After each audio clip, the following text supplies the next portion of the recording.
Hi කොහොමද? මගේ යාළුවා හැමෝම හොඳින් ඇති කියලා හිතනවා ඉතින්. ඔන්න මං ආයෙත් ආවා හොල්මන් කතාවක් අරගෙන. කතාව බලන්න කලින් channel එක subscribe කරලා නැති අය subscribe කරලා bell icon එකත් click කරලා වීඩියෝ එකට like එකකුත් දාගෙනම කතාව අහන්න set වෙමු නේද? අද මං කතා කරන්නේ පිල්ලි ගැන. පිල්ලියක් කියන්නේ මොකද්ද? පිල්ලියකින් කරන්න පුළුවන් මොනවාද? ඒ වගේ දේවල් ගැන තමයි අද මම ඔයාලට කියන්න යන්නේ. මන්ත්‍ර ශාස්ත්‍ර හරහා නිර්මාණය කරන බලවේගයකට තමයි පිල්ලියක් කියන්නේ. පිල්ලියක් හදන්න උපයෝගී කරගන්නේ ස්වභාවික පරිසරයේ බහුලවම ඉන්න සත්තුන්ව.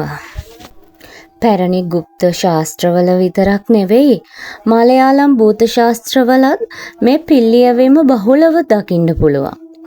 පිල්ලියකට මැදි වෙන කෙනෙක්ට ඒකෙන් මිදෙන්න තියෙන අවස්ථාව හරිම අඩුයි. ඒ කියන්නේ පිල්ලියකට අසීමිත විනාශ කිරීමේ බලයක් ඇතුළත් කරලා තියෙන හින්දාමයි.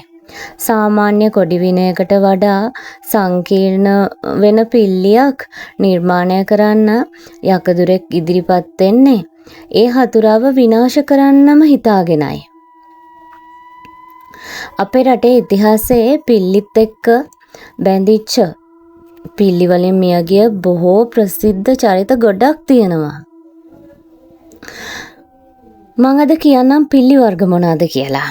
ඊඩි පිල්ලිය, නාග පිල්ලිය, කුමාර පිල්ලිය, කෝලි පිල්ලිය, කන්‍යා පිල්ලිය, කණාමැදිරි පිල්ලිය, ගරුඩ පිල්ලිය, කුරුමිනි පිල්ලිය, මල පිල්ලිය, මහා සොහොන් පිල්ලිය, ඔඩ්ඩි පිල්ලිය, දෙඹර පිල්ලිය, බඹර පිල්ලිය, වඩිග පිල්ලිය, සිංහ පිල්ලිය, ගජ පිල්ලිය, ගිනි පිල්ලිය, නීච කුල පිල්ලිය, දෙමළ පිල්ලිය, කඩවර පිල්ලිය, තුන්කුළුදුල් පිල්ලිය කියලා පිල්ලි 21ක් තිබුණලු.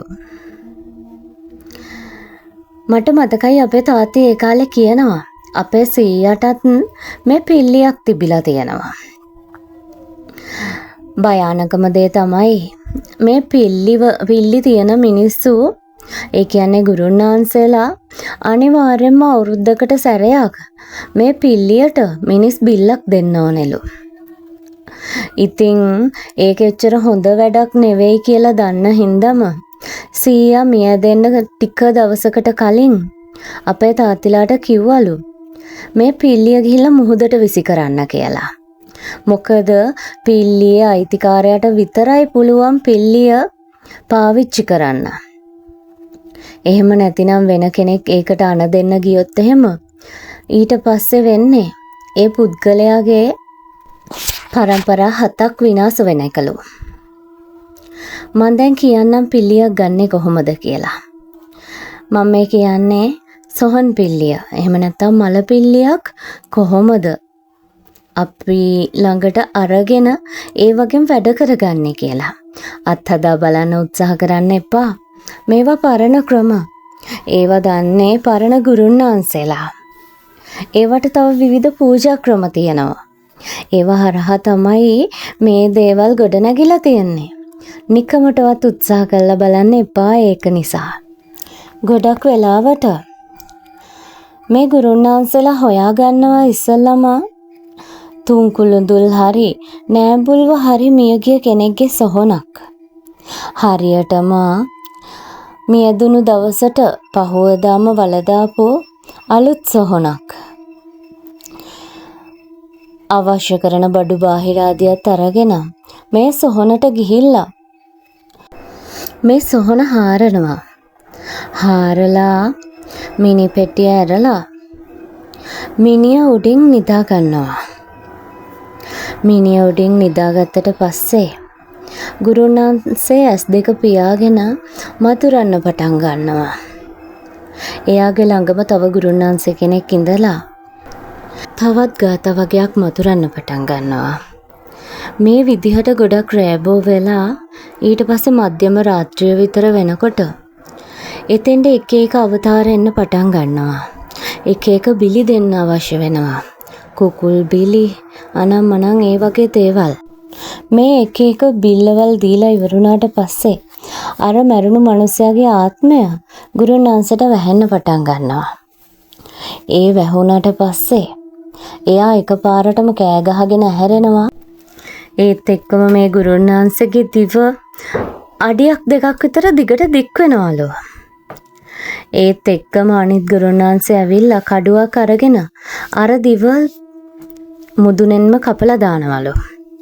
ඒ කපලා ඒ දිව ඉක්මනට ගිනි පෙට්ටියක් ඇතුළට දාලා වහලා දානවලු. පුදුමයි නේද?